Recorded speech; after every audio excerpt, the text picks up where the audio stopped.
Hello everyone. Easy physics by N K channel पर आप सब बच्चों का एक बार फिर स्वागत है। आज की कक्षा में अपन चैप्टर नंबर 10 के आंकिक प्रश्नों का अंतिम पार्ट पढ़ने वाले हैं। चलिए बेटा, बिना किसी भूमिका के फटाफट टॉपिक शुरू करते हैं। 7वां न्यूमेरिकल अपन पढ़ने जा रहे हैं। एक कुंडली का प्रतिरोध 10 ओम। जैसा कि आप जानते हैं कि क्वेश्चन किस तरीके से अपने को सॉल्व करने हैं। R इज इक्वल्स टू अपन ने लिख दिया 10 ओम। इस तरीके से अपने को हर एक वैल्यू अच्छे तरीके से लिखते हुए स्टार्ट करना है। प्रेरकत्व दे रखा है, प्रेरकत्व को अपन L से रिप्रेजेंट करते हैं। कितनी वैल्यू है? 0.4 हेनरी। ओके, लिख दिया। इसे 6.5 वोल्ट के, तो V बराबर लिख देते हैं अपन 6.5 वोल्ट, इतने वोल्ट के। और आगे लिखा है कि 30/पाई हर्ट्ज के आवृत्ति, यानी ये F दे रखी है कितनी? 30/पाई।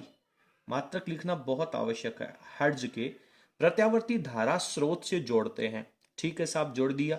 क्या क्या जोड़ा? एक प्रतिरोध और एक कुंडली, यानी आरएल सर्किट बन गया। सवाल कह रहा है कि परिपथ में औसत शक्ति वे ज्ञात कीजिए, यानी आपको पी एवरेज की जो वैल्यू है वो आपको फाइंड आउट करनी है। तो सबसे पहले अपने को पी एवरेज का फॉर्मूला लिख लेना चाहिए। क्या होता है? पूरा डेरिवेशन अपन ने पढ़ा है, वीडियो का लिंक है आप लोगों को डिस्क्रिप्शन में मिल जाएगा। पहले आप औसत शक्ति के पूरे टॉपिक को अच्छे से समझ लें। औसत शक्ति में जो आपके पास रिजल्ट आया था वो आया था V का RMS वैल्यू, करंट का RMS वैल्यू, और उसके बाद में cos फाई। और फाई जो है वो कलांतर को रिप्रेजेंट कर रहा है। एक काम करें, प्रश्न में कहीं पर भी कलांतर की कोई चर्चा नहीं है, इसलिए आप लोग शक्ति गुणांक के टॉपिक को जानते हो। cos फाई की जो वैल्यू है जिसे अपन शक्ति गुणांक कहते हैं, और इसकी वैल्यू होती है बेटा, क्या फॉर्मूला होता है शक्ति गुणांक का? R/Z होता है। तो फटाफट अपन बात करते हैं। V की वैल्यू आप लोगों को ये जो 6.5 दे रखी है, ये किसी वोल्टमीटर के द्वारा मापा गया मान है। और आप जानते हैं कि एसी करंट को मापा जाने वाला जो मान होता है, चाहे वोल्टेज हो चाहे करंट हो, वो उसकी आरएमएस वैल्यू होती है। तो यहाँ पे अपने को ये जो वैल्यू दे रखी है, ये V का आरएमएस वैल्यू दे रखी है, यहाँ पे अपने को लिख देना चाहिए। तो V की अपन आरएमएस वैल्यू लिखेंगे। उसके बाद में करंट की आरएमएस वैल्यू लिखेंगे। करंट की आरएमएस वैल्यू कैसे लिखेंगे? करंट की आरएमएस वैल्यू का फॉर्मूला होता है VRMS अपॉन प्रतिबाधा Z की वैल्यू। और आप जानते हैं कि cos फाई का जो फॉर्मूला होता है वो भी बेटा R/Z होता है। अब आपको इस फॉर्मूले में वैल्यूज रखने के लिए क्या क्या चाहिए? VRMS की वैल्यू तो अपने पास है, लिख देंगे। इसके बाद में ये VRMS भी है, R की वैल्यू भी है, यानी फाइनली अपने को केवल Z है वो निकालना होगा।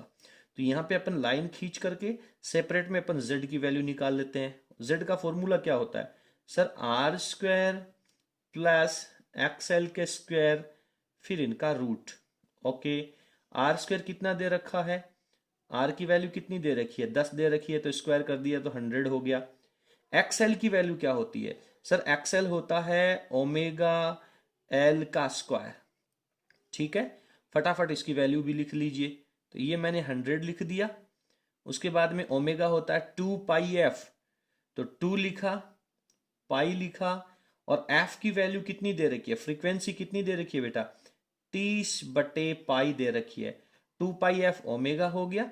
उसके बाद में एल की वैल्यू 0.4 दे रखी है। इसके पूरे का स्क्वायर कर देंगे, क्योंकि अपने को ओमेगा एल का होल स्क्वायर करना ना, ये वैल्यू आ जाएगी। फटाफट इसको सॉल्व कर लीजिए। सर पाई ने पाई को काट दिया। उसके बाद में क्या रह गया? रूट के अंदर यहाँ पे आपके पास 100 पड़ा है, प्लस 3 को 2 से गुणा किया 60, और 60 को 0.4 से गुणा किया 64 हो गया। ये तो कितना हो गया बेटा? जल्दी बताओ फटाफट, कितना हो गया? 24।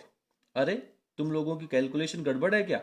अरे 30 को 2 से गुणा किया 60 हो गया, 60 को 0 गया तो ये पॉइंट चला गया, 6 को 4 से गुणा किया 24 हो गया बेटा, 24। तो ये आपके पास हो गया 124 का रूट, आपके पास Z की वैल्यू हो गई। ठीक है, अगर मैं इसको अच्छे से लिखूं, अगर मैं Z की वैल्यू लिखूं तो कितना हो जाएगा? इसके बाद में 24 का होल स्क्वायर करना पड़ेगा ना। कहाँ गलती कर रहे हो? अरे ये 24 तो अंदर ही हुआ है, इसका होल स्क्वायर भी तो करना पड़ेगा।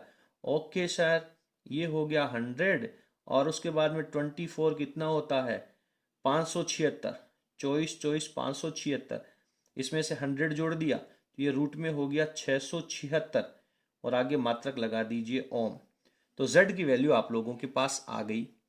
अच्छा, एक काम देखो बहुत शानदार है, z को z से मल्टीप्लाई करेंगे तो z का स्क्वायर बन जाएगा और यहां से आप z का स्क्वायर निकालोगे तो रूट यहां से रिमूव हो जाएगा। ठीक है बेटा, तो फाइनली इसको थोड़ा सा मैं सॉल्व कर लूं तो ये मेरे पास हो जाएगा sir V R M S की वैल्यू का स्क्वायर अपॉन में इसको अपन लिख सकते हैं z का स्क्वायर और मल्टीप्लाई में वैल्यू कर सकते हैं अपन r की। वी आर एम एस की वैल्यू आपके पास है कितनी होगी, ये कर दीजिए 6.5 का होल स्क्वायर और नीचे कर दीजिए z का स्क्वायर करोगे तो 676 डायरेक्ट लिख दूं बेटा मैं और r की वैल्यू लिख देता हूं 10। अब आप लोगों के ऊपर डिपेंड करता है इसकी कैलकुलेशन। जब आप इसकी कैलकुलेशन को सॉल्व करेंगे तो मेरी जो कैलकुलेशन है वो मेरे से कह रही है कि इसका आंसर आ जाएगा आपके पास 5/8। मैंने रफ में इसको सॉल्व कर लिया है। पावर निकाल रहे हैं, पावर का जो मात्रक है वो आप लोगों को लिखना अति आवश्यक है, वो 8 हो जाएगा। तो इस प्रकार से ये जो आरएल सर्किट है, इस आरएल सर्किट में जो शक्ति हाश होनी है वो 5/8 वाट हो जाती है। उम्मीद करता हूं कि आप लोगों को प्रश्न बहुत अच्छे तरीके से समझ में आ गया होगा। जैसा कि पिछले वीडियो में आपने इससे पहले 1 से लेकर के 6 क्वेश्चन अच्छे से पढ़े हैं और इस चैप्टर के सभी प्रश्न है वो डायरेक्ट फॉर्मूलों के ऊपर डिपेंड है। पूरी फिजिक्स में सबसे इजी न्यूमेरिकल इस चैप्टर में से पूछे जाते हैं। चलिए फटाफट आप इसको लिख लीजिए, वीडियो की स्क्रीन को पॉज करें। अब मैं अगला प्रश्न सॉल्व करता हूं। अब बारी आती है क्वेश्चन नंबर 8 की। फटाफट देखिए क्वेश्चन नंबर 8 क्या कह रहा है।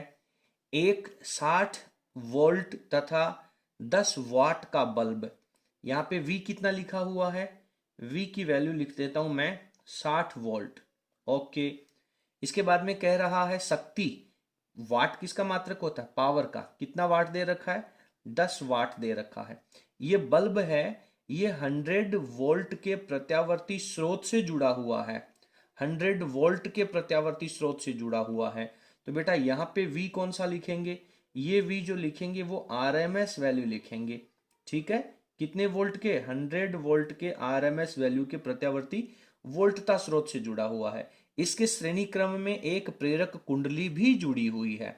ठीक है, यदि बल्ब पूर्ण तीव्रता से प्रकाशित होता है, ये इसका सबसे महत्वपूर्ण लाइन है, आप इसको समझने का प्रयास करें।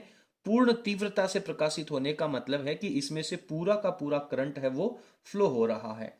ठीक है, अब यहां पे समझने वाली बात यह है कि ये जो 60 वोल्ट दे रखा है ये किसका वोल्टेज है, ये बल्ब का वोल्टेज है और बल्ब का जो प्रकाशिक तंतु होता है वो एक प्रतिरोध की भांति कार्य करता है। तो इसके लिए मैं इसके नीचे R लिख देता हूं ताकि मेरे को इन दोनों वोल्टेज के अंदर जो अंतर है वो समझ में आ जाए। सवाल कह रहा है कि कुंडली के प्रेरकत्व की वैल्यू कितनी होगी, L की वैल्यू आपको फाइंड आउट करनी है।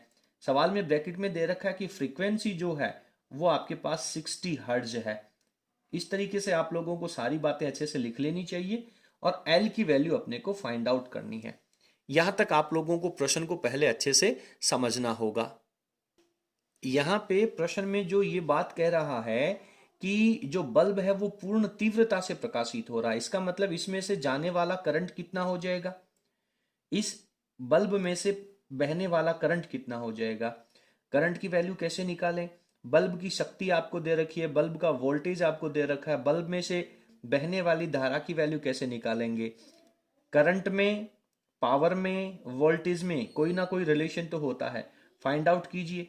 तो फाइंड आउट करेंगे तो अपन जानते हैं कि चूंकि P बराबर होता है VI और I बराबर फॉर्मूला हो जाएगा I इज इक्वल्स टू बेटा क्या हो जाएगा, P अपॉन V हो जाएगा। तो यहां से मुझे I की वैल्यू फाइंड आउट कर लेनी चाहिए। तो I बराबर पावर कितना दे रखा है 10 वाट और वोल्टेज कौन सा, बल्ब का वोल्टेज लगाना है। बल्ब का वोल्टेज कितना है 60, जीरो ने जीरो को काटा और 1/6 एम्पियर का करंट है वो उस बल्ब में से प्रवाहित हो रहा है। अब आप देखेंगे कि जो बल्ब है और कुंडली है वो दोनों श्रेणी क्रम में है और श्रेणी क्रम के अंदर इन दोनों के जो वोल्टेज का प्रभाव है वो वोल्टेज का प्रभाव क्या होगा कि टोटल वोल्टेज, मैं यहां पे दोबारा लिखता हूं, टोटल वोल्टेज जो है वो बल्ब के ऊपर वोल्टेज का स्क्वायर प्लस कुंडली के ऊपर वोल्टेज का स्क्वायर, उन दोनों की वैल्यू आएगी और यहां पर भी स्क्वायर आ जाएगा। अब आपको ये V का स्क्वायर दे रखा है कितना, RMS वैल्यू 100, बल्ब का वोल्टेज भी आप लोगों को दे रखा है 60, कुंडली का वोल्टेज अपने को निकालना होगा। आप सोच रहे होंगे कि सर कुंडली के वोल्टेज की जरूरत क्या है। बेटा प्रश्न को आप थोड़ा उल्टा पढ़ना शुरू करें। कैसे बेटा, आपको L की वैल्यू चाहिए। L कहां से आता है सर, L तो XL के फॉर्मूले से आता है। XL चाहिए, XL का फॉर्मूला कैसे निकालोगे, XL का फॉर्मूला निकालने के लिए आपको वोल्टेज चाहिए, कुंडली का वोल्टेज।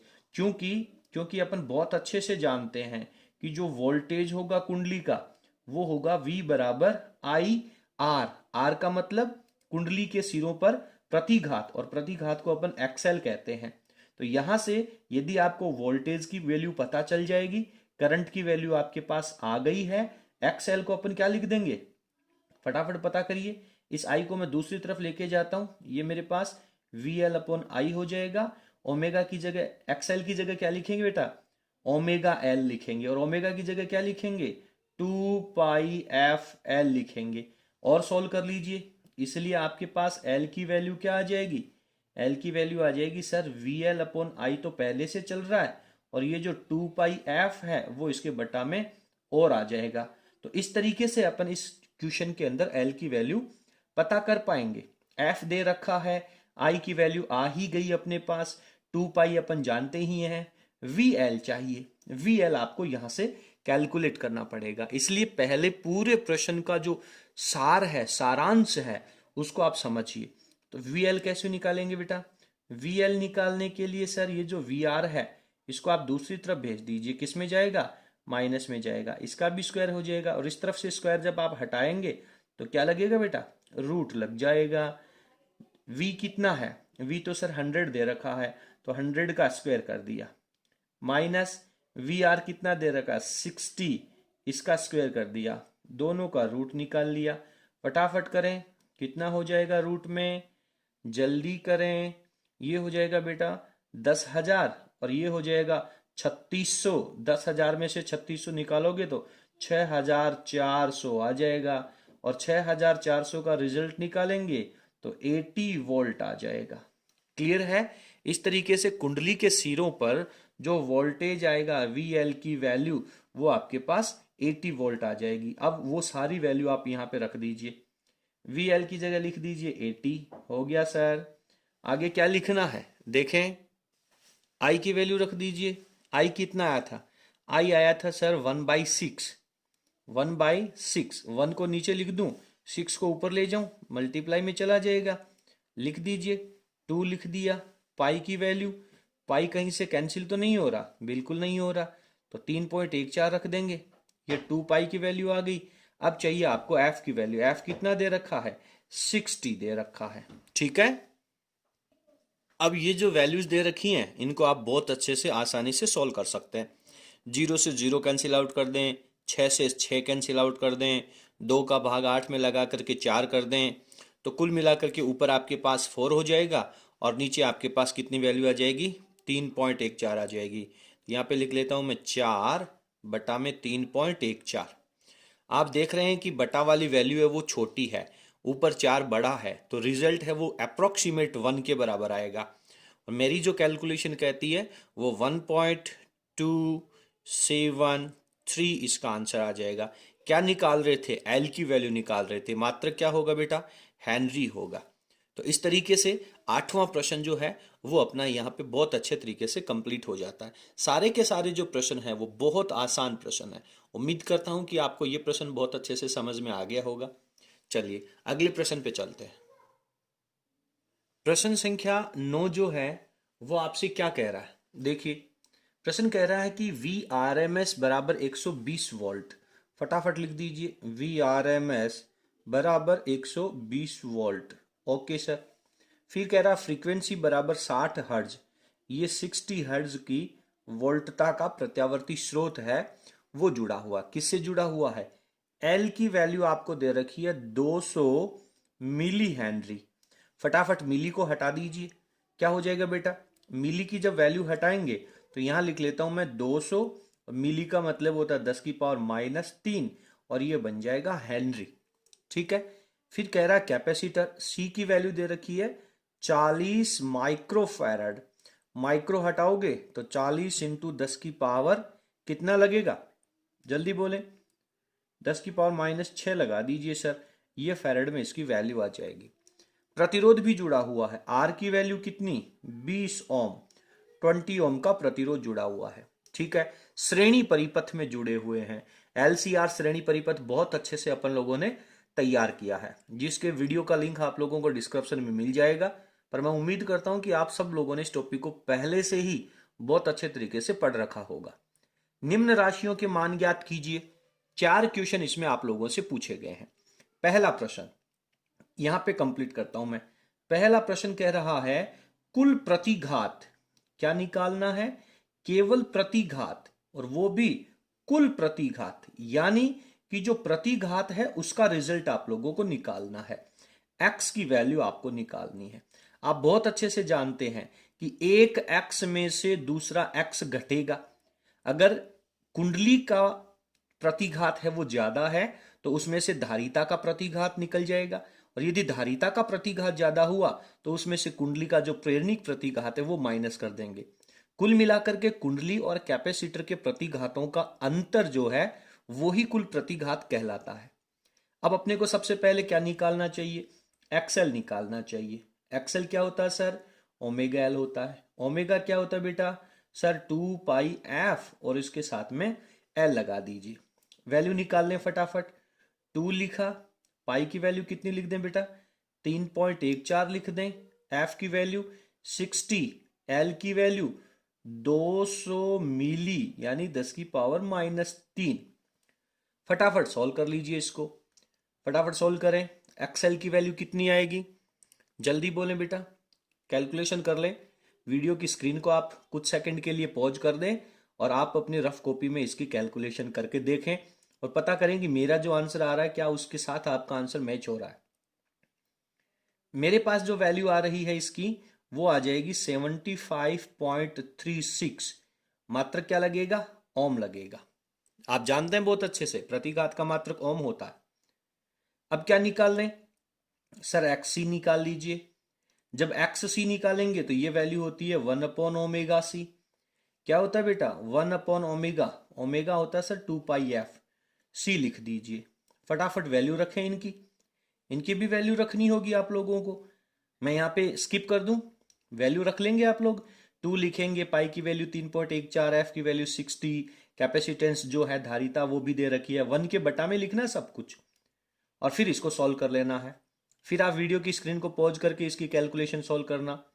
मैंने जो कैलकुलेशन करी है, मेरा जो आंसर आ रहा है वो 66.35 है।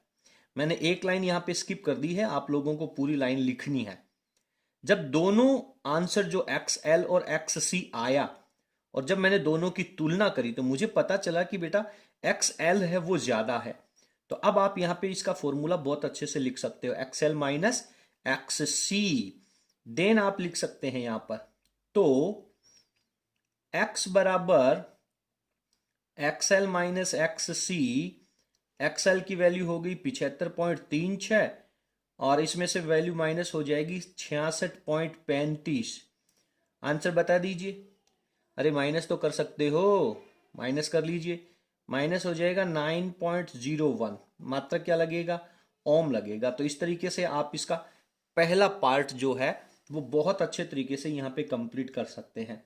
इस तरीके से आपको अपनी एग्जाम की जो नोटबुक है, एग्जाम की जो आंसर सीट है, उसमें भी इसी तरीके से बहुत सुंदर तरीके से लिखना है, बिना किसी काटापीटी के। 1% भी काट छांट नहीं होनी चाहिए कॉपी में। और इस तरीके से जब आप लिखेंगे तो आपकी जो कॉपी की स्थिति है, सुंदरता है, उसको देख करके पता किया जा सकता है कि आपको विषय का, अपने टॉपिक का कितना अच्छा ज्ञान है। दूसरा पॉइंट क्या कह रहा, पढ़िए देखिए। सर दूसरा पॉइंट है वो आपसे प्रतिघात पूछ रहा है। प्रतिघात को अपन किससे लिखते हैं बेटा, z से लिखते हैं। फटाफट बता सकते हैं आप मेरे को कि z का फॉर्मूला क्या होता है। सर z का फॉर्मूला होता है r का square plus XL minus XC का होल स्क्वायर। यदि XL ज्यादा है तो XL माइनस XC का होल स्क्वायर। और आपने यहां पे पढ़ लिया कि XL माइनस XC है, उसको आप X से रिप्लेस कर सकते हो। यहाँ पे आप डायरेक्ट, आपके पास एक मदद मिल गई आपको, डायरेक्ट एक्स का स्क्वायर लिख सकते हो और इसका अंडर रूट लगा देंगे तो आपके पास जेड की वैल्यू आ जाएगी। आपको दोबारा बार बार यहाँ पे एक्सएल माइनस एक्स सी सॉल्व करने की जरूरत नहीं है।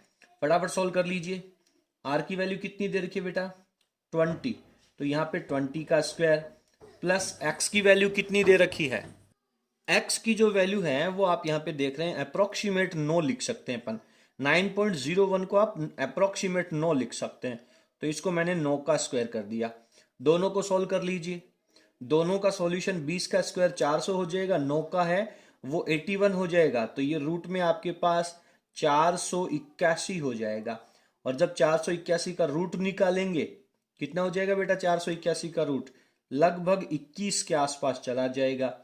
और मेरी जो कैलकुलेशन कहती है, आप पुनः वीडियो की स्क्रीन को पॉज करेंगे और इसके वर्गमूल जो है वो आप निकालेंगे, मेरे पास आंसर जो है वो 21.93 आ जाएगा।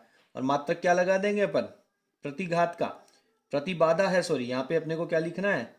प्रतिबाधा लिखना है, प्रतिघात नहीं लिखना है, ये जल्दबाजी में लिख दिया मैंने, प्रतिबाधा लिखना है। मात्रक क्या लगेगा बेटा? ओम लगेगा। तो इस तरीके से आपको इस प्रश्न का जो आंसर है वो भी यहाँ पे सॉल्व कर लेना चाहिए। देखिए बहुत सुंदर तरीके से आप इन प्रश्नों को सॉल्व करेंगे, बहुत इजी क्वेश्चन है। नंबर 3 पे चलते हैं। फटाफट यहीं पे मैं आपको नंबर 3 का सॉल्यूशन भी बता देता हूं। क्या कह रहा है नंबर 3? सर शक्ति गुणांक निकालिए। तो आप लिखेंगे यहाँ पे क्या निकालना आपको? शक्ति गुणांक। किसे कहते हैं शक्ति गुणांक? सर कोस फाई को कहते हैं।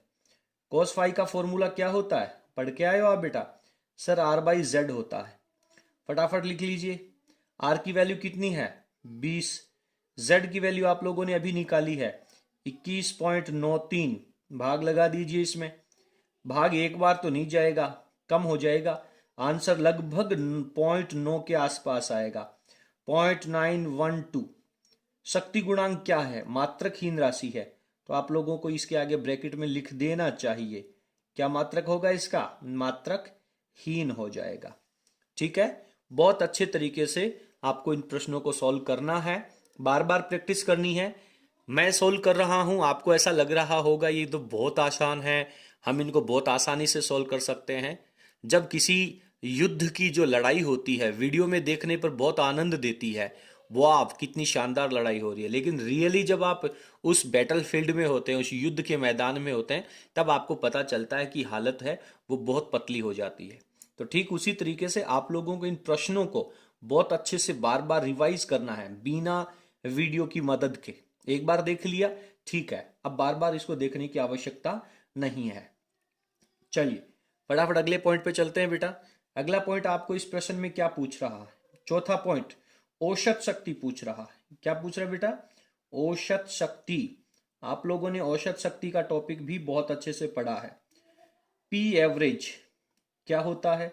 सर पी एवरेज होता है वी का आरएमएस वैल्यू, आई की आरएमएस वैल्यू और उसके साथ में होती है सर कॉस फाई की वैल्यू।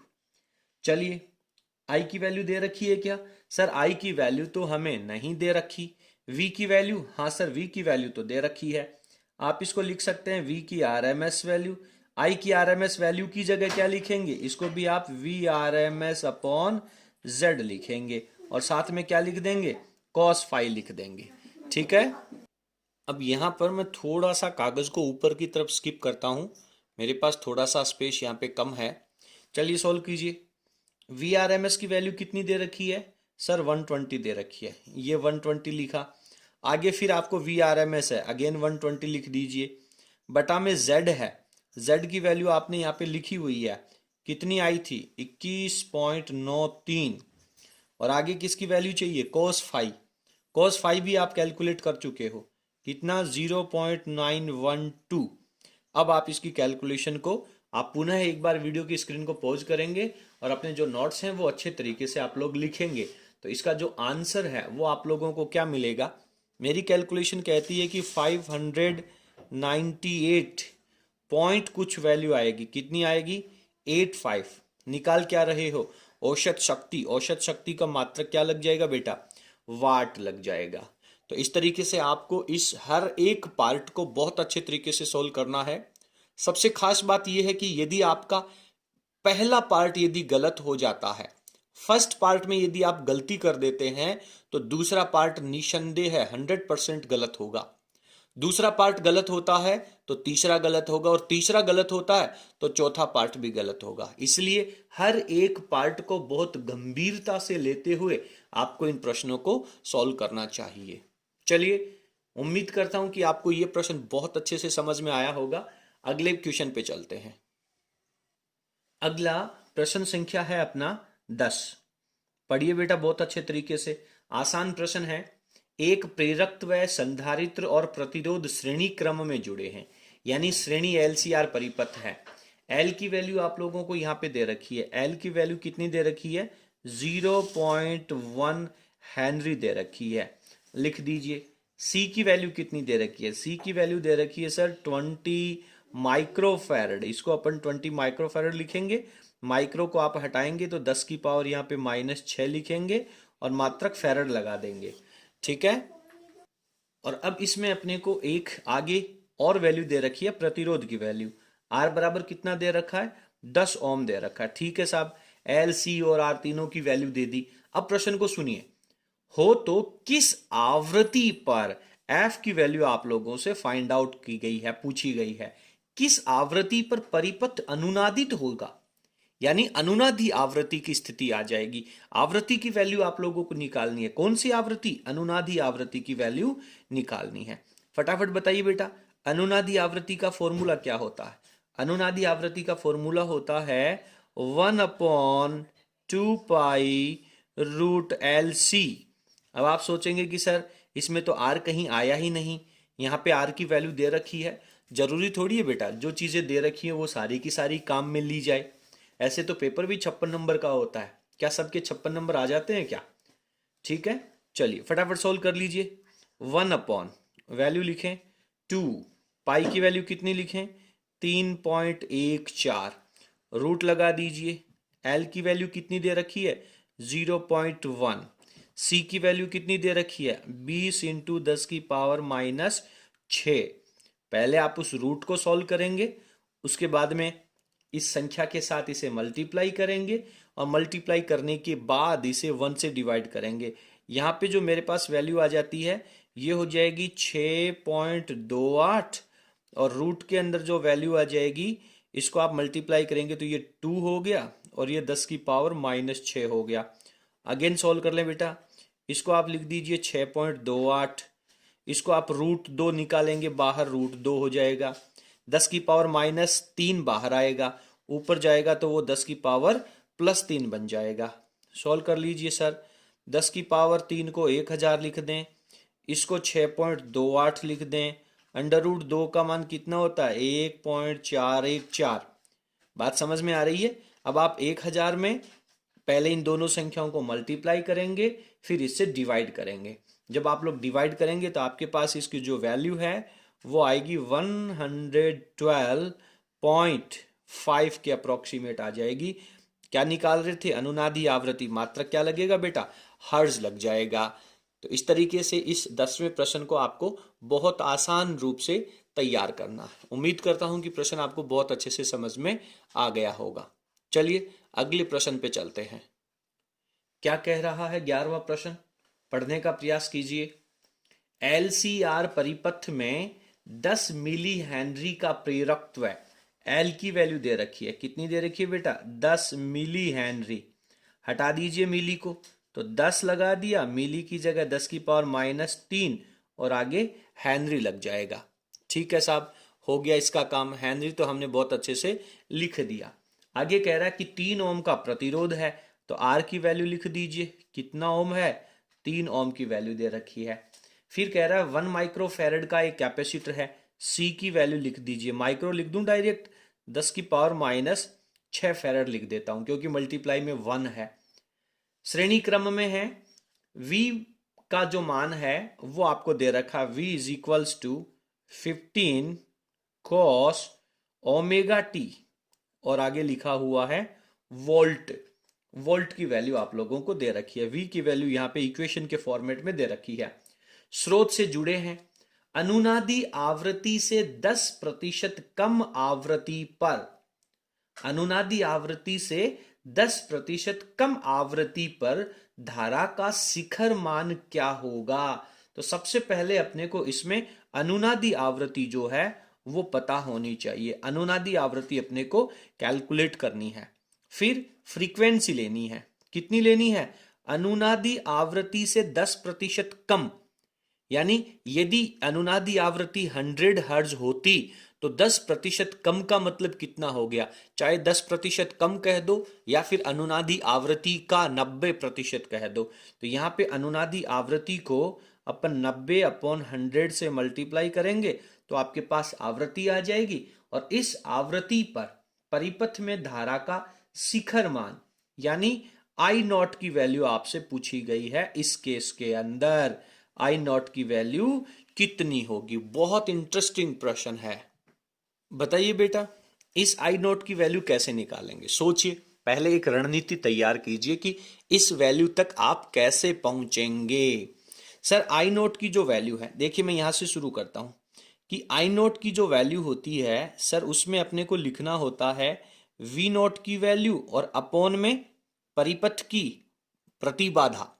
V बराबर ओम का नियम होता है ना, V बराबर आई आर। आर में यहाँ पे केवल आर नहीं आएगा, पूरे परिपथ की प्रतिबाधा आएगी, तो वो प्रतिबाधा अपन यहाँ पे Z में लेते हैं। ठीक है, LCR परिपथ में आप लोगों ने आई नोट की वैल्यू कैसे लिखी होगी पता होगा ना आपको। चलिए, V नोट की वैल्यू कितनी है? इस इक्वेशन में बहुत अच्छे से दे रखी है कि कोस या साइन के गुणनफल में जो वैल्यू होती है वो V नोट की होती है। तो V नोट तो आपके पास आ जाएगा। अब क्या चाहिए आपको? Z चाहिए। Z कैसे निकालेंगे? सर Z जो होता है वो होता है अपने पास R स्क्वायर प्लस एक्स का स्क्वायर कह दीजिए। एक्स के स्क्वायर का मतलब क्या है? एक्स के स्क्वायर का मतलब क्या है कि कुल प्रतिघात कितना होगा। कुल प्रतिघात का मतलब क्या है? एक्स की वैल्यू आप लोगों को पता करनी है, या तो एक्स एल में से एक्स सी घटेगा या एक्स सी में से एक्स एल घटेगा। दोनों में से कोई एक वैल्यू तो माइनस करनी है। कौन कौन सी वैल्यू में से कौन सी घटेगी वो तो निकालने पर ही पता चलेगा, आपको पता होना चाहिए। तो आपको यहाँ पे एक तो एक्स एल की वैल्यू निकालनी है यानी ओमेगा एल निकालना है, और एक आपको एक्स सी की वैल्यू निकालनी है, 1/ओमेगा सी निकालना है। दोनों निकालेंगे, इनमें से जो ज्यादा होगा उनमें से कम वाली वैल्यू घटेगी। यहाँ पे मैंने एक्स सी लिख दिया है। अभी मैं कंफर्म नहीं हूं कि -XC होगा या XL होगा, ये मुझे यहाँ पे नहीं लिखना चाहिए था। वो जो वैल्यू आएगी उससे मैं Z निकालूंगा, वो जो Z की वैल्यू है वो मैं यहाँ रखूंगा। ठीक है, अब इस प्रश्न में क्या मुझे ओमेगा दे रखा है क्या? सोच के देखिए, ओमेगा दे रखा है क्या? सर ओमेगा तो नहीं दे रखा। ओमेगा निकालने के लिए क्या चाहिए? ओमेगा बराबर होता सर 2πf। क्या होता है? 2πf। फिर ओमेगा निकालने के लिए मुझे फ्रीक्वेंसी चाहिए, और फ्रीक्वेंसी कैसे निकालोगे? फ्रीक्वेंसी आपको लेनी है एफ आर का 90%। तो फिर क्या चाहिए? एफ आर चाहिए। और एफ आर कैसे निकालोगे? जल्दी बताएं। एफ आर निकालने के लिए आपको काम करना पड़ेगा 1/2π√LC। ठीक है, ये वैल्यू आप निकालेंगे। अब ये क्वेश्चन नीचे से स्टार्ट होगा। ठीक है बेटा, इसलिए पहले आपको इस प्रश्न की अच्छे से रणनीति तैयार करनी है। ओके, ये चले 2 लिखा, पाई का मान सर 3.14 लिखा, √LC, एल का मान 10 मिली हेनरी, 10⁻⁻2 लिख दूं क्या डायरेक्ट इसको? बहुत बढ़िया सर, लिख दीजिए। सी का मान 10⁻⁻6 लिख दूं क्या? बहुत बढ़िया सर, लिख दीजिए।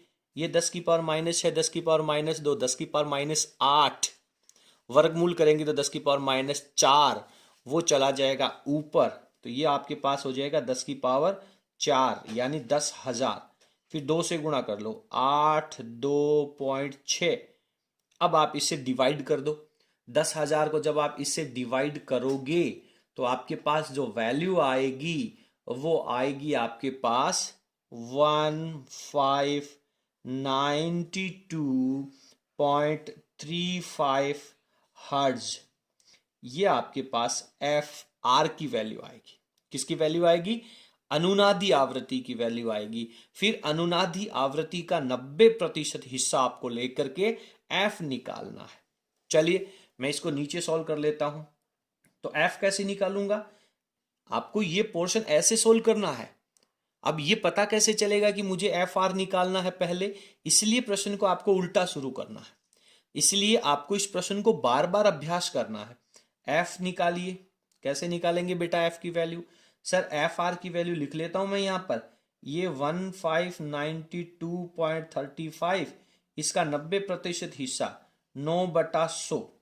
सॉल्व कर लीजिए इसको, फटाफट सॉल्व कीजिए। जीरो ने जीरो को काटा, 9 से गुणा करके पॉइंट लगा दे। तो यहां पे मैंने एफ आर की वैल्यू रख दी है 1592.35, इसको 90/10 से मल्टीप्लाई कर दिया है।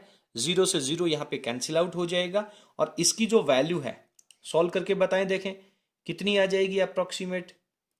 वीडियो की स्क्रीन को आप लोग एक बार पॉज कर लें और उसके बाद में इसको कैलकुलेट करें। जब आप कैलकुलेट करेंगे तो इसकी वैल्यू आ जाएगी लगभग 1433 हर्ज। मात्रक क्या लगेगा बेटा इसके बाद में? हर्ज लग जाएगा। 1433 हर्ज आ जाएगी। अब ये जो 1433 की वैल्यू है उससे अपने को क्या निकालना है? ओमेगा निकालना है, क्योंकि ये जो फ्रीक्वेंसी है वो आपको कंडीशन दे रखी है कि फ्रीक्वेंसी है वो अनुनादी आवृत्ति की 90% है। एफ की वैल्यू रख दें। क्या लिखूं यहाँ पे मैं? 1433 की वैल्यू लिख देता हूं। ये 1433 लिख दिया। इसको 2 इंटू 3.14 से मल्टीप्लाई करो, कितना आएगा? अप्रोक्सीमेट जो इसकी वैल्यू है वो 9000 आ जाएगी। रेडियन प्रति सेकंड इसका मात्रक लग जाएगा। अब आपको वापस यहां से शुरुआत करनी है। ओमेगा की वैल्यू यहां रखें, लिखिए बेटा 9000, इसको एक्सएल से मल्टीप्लाई करें। एक्सएल कितना है? 10⁻² है। सोल्व कर लें 10⁻² को, 2 जीरो खा जाएगा। ये क्या हो जाएगा? 2 जीरो खा जाएगा। तो एक्सएल की वैल्यू आपके पास 90 ओम आ जाएगी। इधर एक्ससी की वैल्यू निकाल लीजिए।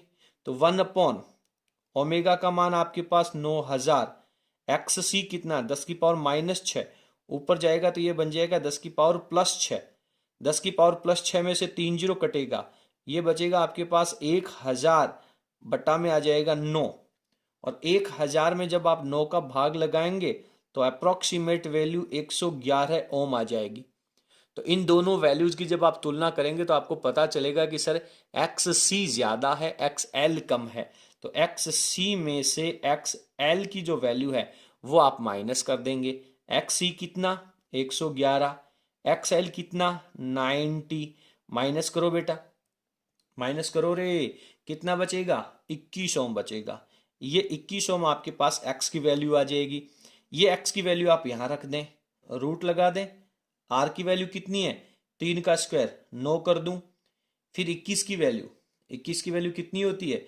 21 21 441, 441 में 9 जोड़ा तो 450। ये वैल्यू आ गई मेरे पास रूट में 450। 450 का वर्गमूल निकाल लें। स्क्रीन को पॉज करें और अच्छे तरीके से इसका रूट निकाल लें। तो ये 21.21 ओम इसका मात्रक आ जाएगा। किसका मात्रक आ गया? किसकी वैल्यू आ गई बेटा? Z की वैल्यू आ गई। अब ये Z की वैल्यू आते ही V की वैल्यू आपके पास चल रही है 15, Z की वैल्यू आ गई आपके पास 21.21। 15 में जब आप 21.21 का भाग लगाएंगे तो 0.707 एम्पियर इसका मात्रक लग जाएगा। बहुत इंटरेस्टिंग प्रश्न है, बेहद अच्छे तरीके से आपको इस प्रश्न को सॉल्व करना है। उम्मीद करता हूं कि पूरा प्रश्न आपको बहुत अच्छे से समझ में आ गया होगा। चलिए आगे चलते हैं। इसके बाद में बेटा बारी आती है प्रश्न संख्या 12 की। 12वां जो प्रश्न है ये भी बहुत महत्वपूर्ण है। अब आप जैसे जैसे अंतिम प्रश्नों की तरफ जाएंगे हर एक प्रश्न है वो बहुत इंटरेस्टिंग होता जाएगा। टफ नहीं है, बहुत इजी है, बट थोड़ा सा आपको कंसंट्रेट होकर के क्वेश्चन को सॉल्व करना है। सवाल कह रहा है कि एक प्रेरकत्व L बराबर 200 मिली हेनरी, L का मान लिख दिया 200 मिली हेनरी। फटाफट लगे हाथ इसकी मिली भी हटा दो। मिली हटाओगे तो ये हो जाएगा 200 इंटू 10⁻³ और आगे लग जाएगा हेनरी। Okay sir. फिर कह रहा है C का मान कितना दे रखा है? 500 माइक्रोफैरड। फटाफट इसका माइक्रो भी हटाओ। ये 500 लिखा, माइक्रो की जगह -6 और फेरड लग गया। सवाल कह रहा है प्रतिरोध दे रखा है, कितना दे रखा है बेटा, 100 ओम का प्रतिरोध दे रखा है। ये LCR श्रेणी परिपथ हो गया और 100 वोल्ट के प्रत्यावर्ती वोल्टता के स्रोत से जुड़ा हुआ है। तो वोल्टेज जो दे रखा है ये इसका कौन सा मान है बेटा, 100 वैल्यू दे रखी है, ये 100 वोल्ट इसका RMS वैल्यू है। क्योंकि जब कभी भी ये वैल्यू लिखी जाती है, आप जानते हैं कि कोई भी मीटर जो वोल्ट मीटर या एमीटर होते हैं जो AC करंट को मेजर करते हैं, वो RMS वैल्यू को कैलकुलेट करते हैं। सवाल कह रहा है ज्ञात कीजिए, क्या ज्ञात करना है, पहला प्रश्न, वह आवृत्ति ज्ञात कीजिए। F की वैल्यू आपको कैलकुलेट करनी है जिस आवृत्ति पर शक्ति गुणांक 1 हो। शक्ति गुणांक यानी cos फाई की वैल्यू क्या होनी चाहिए, 1 होनी चाहिए। LCR परिपथ में शक्ति गुणांक का फॉर्मूला क्या होता है, फटाफट बताइए सर, R/Z होता है। ओके, R/Z की वैल्यू 1 है, यानी आप बहुत अच्छे से समझ जाएंगे कि सर R का मान है वो Z के बराबर है। और R का मान Z के बराबर कब होगा, यह केवल अनुनाद की स्थिति में होता है। यह केवल अनुनाद अवस्था में संभव है। केवल अनुनादी अवस्था में ही यह कंडीशन संभव है। और अनुनादी अवस्था में जब R का मान Z हो गया तो आप बहुत अच्छे से समझ जाएंगे कि XL is equals to XC। और उस स्थिति में जो अनुनादी आवृत्ति आती है वो होती है 1/2 पाई रूट LC। फटाफट कैलकुलेट कर लो, 1/2 पाई का मान 3.14, रूट में LC लिखो बेटा। LC लिखोगे तो इसको सॉल्व कर लो, 2 जीरो ये खा जाएगा, फिर भी 10 की पावर -1 बचेगा जिसको 0.2 लिखवा देगा। फिर गुणा लगाओ, C की वैल्यू क्या लिखोगे, 2 जीरो ये खा जाएगा, 5 बचेगा, 10 की पावर -4 रह जाएगी, 5 इंटू 10 की पावर -4। सॉल्व कर लें, जल्दी करें, फटाफट सॉल्व करें, कुछ तो करना पड़ेगा भाई। कितना हो गया, 10 की पावर -4 ऊपर जाएगा तो 10 की पावर रूट से बाहर निकलेगा पहले तो 10 की पावर -2 आएगा, फिर ऊपर जाएगा तो ये 100 बन जाएगा। बट्टा में 2 से गुना कर दो, 6.28। रूट में कौन रह गया, 0.2 को 5 से गुणा करो, 10 का मतलब 1 हो गया। ठीक है, इसकी वैल्यू तो 1 ही होती है, लिखने की आवश्यकता ही नहीं है। यानी 100 को 6.28 से डिवाइड करना है। लगभग कितनी बार जाएगा, 1 5 पॉइंट कितना आएगा, 9 2 आ जाएगा। कैलकुलेशन आपकी बहुत शार्प होनी चाहिए, बहुत फास्ट होनी चाहिए। तो इस तरीके से अपन ने पहला प्रश्न जो है वो यहाँ पे कंप्लीट कर लिया है। फटाफट दूसरा पार्ट करें, सॉल्व करें बेटा। चलिए सेकंड पार्ट क्या कह रहा है, जल्दी बताएं। सेकंड पार्ट कह रहा है कि इस आवृत्ति पर धारा का शिखर मान कितना होगा। ये जो अनुनादी आवृत्ति आपने ली है इसमें धारा का शिखर मान आपको कैलकुलेट करना है। बेटा धारा का शिखर मान कैसे निकालोगे, सर यदि मुझे धारा का RMS वैल्यू पता चल जाए तो उस RMS वैल्यू को आप √2 से मल्टीप्लाई करेंगे तो शिखर मान आ जाएगा। ठीक है बेटा, RMS पता कैसे चलेगा, I का RMS मान, सर I का RMS मान होता है V का RMS वैल्यू बटा में प्रतिबाधा। प्रतिबाधा को लिखते हैं Z से। Z का मान किसके बराबर चल रहा है अनुनाद की स्थिति में, R के बराबर, और इसको मल्टीप्लाई कर देंगे अपन √2 से। VRMS कितना 100, R कितना 100, और मैंने तो यहाँ पे 1000 लिख दिया भाई, VRMS तो 100 ही था, ये 100 को 100, इसके बाद में √2 का मान कितना होता है 1.414, 100 गया 1 हो गया 1.414 एम्पियर, इसका आंसर आ जाएगा। धारा का शिखर मान आप लोग यहाँ पे कैलकुलेट कर चुके हैं। तीसरा पॉइंट इसका क्या कहता है, अंतिम पॉइंट इस प्रश्न का, ये पूछ रहा है आपसे विशेषता गुणांक। विशेषता गुणांक किसे कहते हैं, विशेषता गुणांक निकालने के सर कई फॉर्मूले हैं। विशेषता गुणांक को अपन लिखते हैं Q से, और Q का विशेषता गुणांक का जो टॉपिक है वो आप बहुत अच्छे से पढ़ के आए हो। विशेषता गुणांक में आपने फॉर्मूला पढ़ा था कि सर XL अपॉन R कर दीजिए, या फिर अनुनाद की स्थिति में आप इसे XC अपॉन R भी कर दीजिए, क्योंकि XL और XC तो इक्वल होता है। तो मैं XL वाला फॉर्मूला लगा लेता हूँ। XL को लिखेंगे ओमेगा एल, ओमेगा एल को लिखेंगे 2πFRL अपॉन कैपिटल R। अब आप इनकी वैल्यू रख दीजिए, 2 की वैल्यू रखेंगे, पाई की वैल्यू लिखेंगे, एफ आर की वैल्यू आप लोग कैलकुलेट कर चुके हो यहाँ से, एल की वैल्यू आपको दे रखी है, डिवाइडेड बाई आर। इन सब को जब आप सॉल्व करेंगे तो आपके पास आंसर आ जाएगा लगभग, इसमें जब आप डिवाइड करोगे तो 0.2 की वैल्यू आ जाएगी। और विशेषता गुणांक क्या होता है? ये एक मात्रकहीन राशि होती है। तो इसको आप लोगों को अच्छे तरीके से लिख लेना है कि विशेषता गुणांक क्वालिटी फैक्टर वो एक मात्रकहीन राशि है और इसका आंसर 0.2 आ जाता है। तो इस तरीके से अपन इन प्रश्नों को यहाँ पे कंप्लीट करते हैं। इसके बाद में इस चैप्टर के 3 प्रश्न, क्वेश्चन नंबर 13, 14 और 15, 3 प्रश्न और रह जाते हैं। उनको अपन नेक्स्ट वीडियो में नेक्स्ट पार्ट में सॉल्व करेंगे, ठीक है? क्योंकि एक वीडियो में इतने सारे प्रश्न एक साथ करेंगे तो वीडियो की लेंथ है वो बहुत बड़ी हो जाएगी। चलिए, उम्मीद करता हूं कि आप सब लोगों को ये प्रश्न बहुत अच्छे तरीके से समझ में आ गए होंगे। यदि आपको हमारा वीडियो पसंद आया हो तो प्लीज़ आप वीडियो को लाइक ज़रूर करें और आप इसे अपने सभी फ्रेंड्स के साथ शेयर करें।